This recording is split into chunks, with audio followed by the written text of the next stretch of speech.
Make it a little bit more crystal clear, we borrow money from Chinese peasants to buy the things those Chinese peasants manufacture. Dear Mr. Vance, the man, the myth, the memoir, America's self-certified expert on poverty, now doubling as a global finance philosopher with a smoky eye sharp enough to cut tariffs.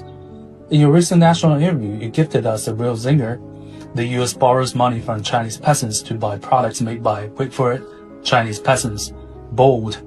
It's like calling your landlord poor while Venmoing him rent. But hey, thanks for the shout-out. We the humble peasants of your imagination are deeply flattered.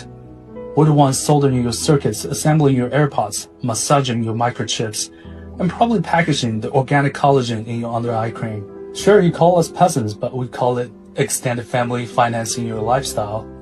After all, we hold trillions of real debt. That's not a trade deficit. That's a long-distance sugar daddy arrangement.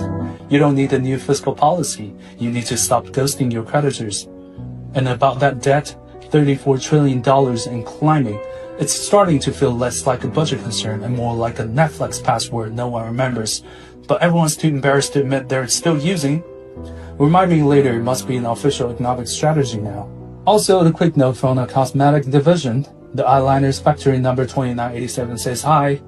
The Cold Couture you've been wearing on cable news, definitely peasant-powered. Adding the 125% tariff and buddy, you're giving us both a glow-up and GDP growth. That's not irony, that's fashion-forward foreign policy. We noticed you wrote a whole book about working-class American hillbilly allergy, right?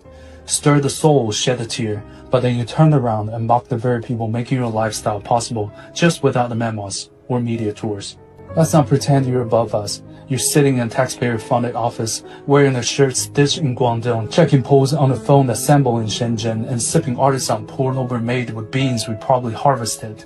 All while warning America about, what was it again? Chinese influence? Honestly, if we stop exporting for 1 week, your whole studio setup will crash mid-interview, and your morning espresso will be 10 minutes late. That's not geopolitical drama, that's just forgetting who stocks your dressing room.